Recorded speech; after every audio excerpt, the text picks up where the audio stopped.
Samantha angrily walked to her car after her boss yelled at her to clock out at her job as a waitress at Sonic's.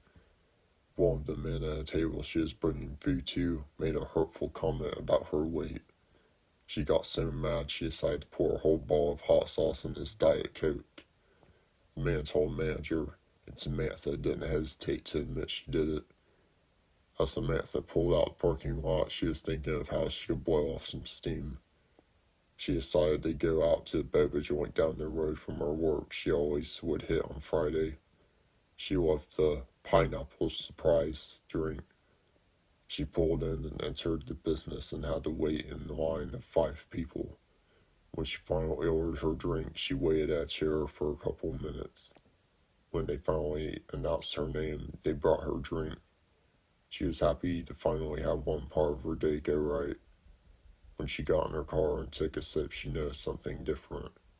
It didn't taste like pineapple. It tasted like apple.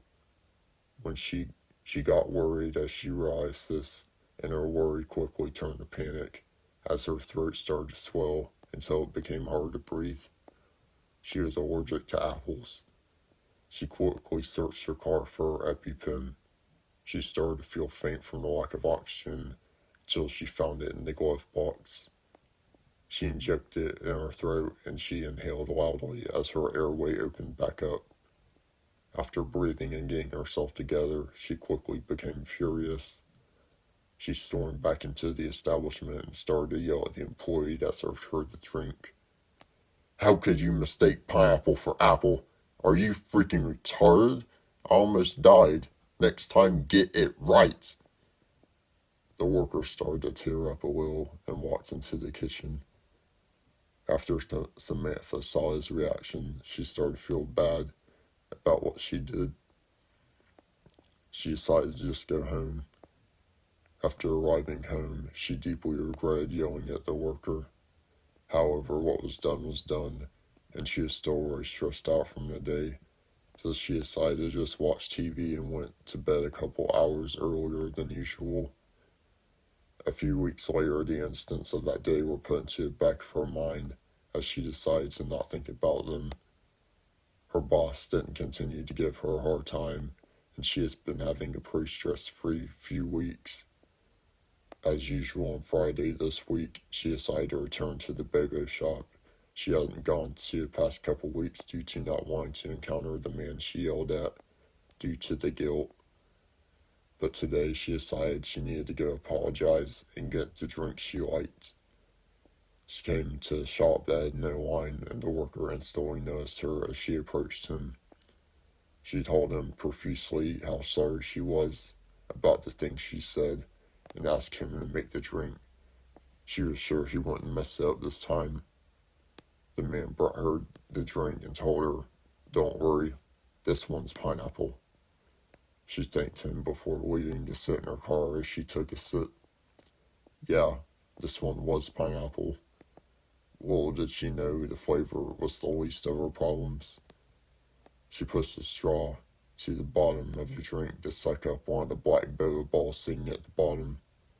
As soon as she busted the squishy ball, she noticed a strange taste to it.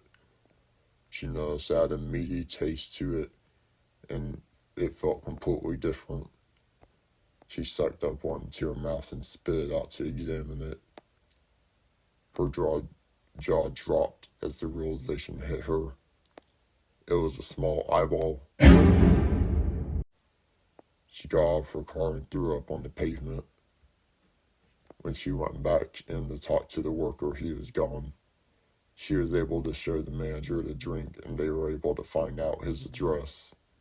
It turns out he had left after giving her the drink, but the police had went to his house, and he answered.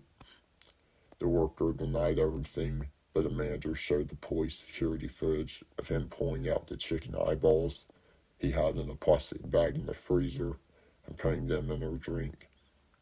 After he knew he couldn't get away with it, he confessed he killed all his chickens and took their eyes.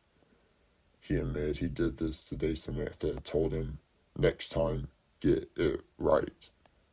He had kept the eyeballs hidden in an empty box in the restaurant's freezer, awaiting Samantha's return. He was fined $2,000 and lost his job as well as his food handler permit. After the case was settled, Samantha learned a lesson about the types of stress restaurant workers have to deal with and understood she wasn't the only one who went through it. Please don't yell at restaurant workers.